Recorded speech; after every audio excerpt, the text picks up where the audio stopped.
Hi all அனைவருக்கும் வணக்கம். பொங்கல் ஹாலிடேலாம் முடிஞ்சு இன்னையிலேருந்து ரெகுலர் ரொட்டீன் வந்து ஸ்டார்ட் ஆகுது. இன்றைக்கி மண்டே 3:45க்கு என்னோடய டே ஸ்டார்ட் ஆகிடுச்சு. 3:45க்கு எழுந்து குளிச்சுட்டு வந்து வெளியில் வாசலில் இந்த கோலம் தான் வந்து போட்டிருந்தேன் இன்றைக்கி. இதுதான் இன்றைக்கி நம்மளோட வீட்டு வாசலில் இருந்த கோலம்.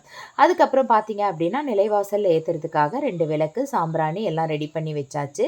இதை அப்படியே எடுத்து மாட்டணும். எனக்கு வந்து வச்சுட்டு ஏற்றுறதுக்கு எனக்கு முடியாது, அது கொஞ்சம் ஹைட்டாக இருக்கும்.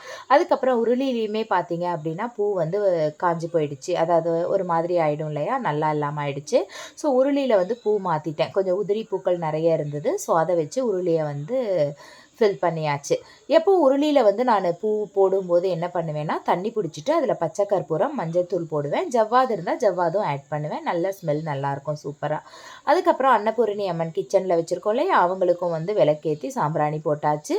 சுவாமி ரூமில் இருக்க சுவாமிகளுக்கு வந்து நெய்வேத்தியமாக வந்து நாட்டு சக்கரை, ஏலக்காய், பால், காய்ச்சின பால் வந்து ஆட் பண்ணி வச்சாச்சு நெய்வேத்தியமாக. உருளி வந்து கீழே தான் வச்சுருக்கேன். ஒரு ஸ்டூல் ஆர்டர் பண்ணியிருக்கேன். அது வந்ததுக்கப்புறம் வந்து அந்த ஸ்டூலில் வைக்கலாம் அப்படின்னு வந்து முடிவு பண்ணியிருக்கேன். அதுக்கப்புறம் பார்த்திங்கன்னா எல்லா விளக்கையும் ஏற்றி இன்றைக்கி சிவபுராணம் படித்து நாளை வந்து சூப்பராக தொடங்கிட்டேன். பாய் பாய்.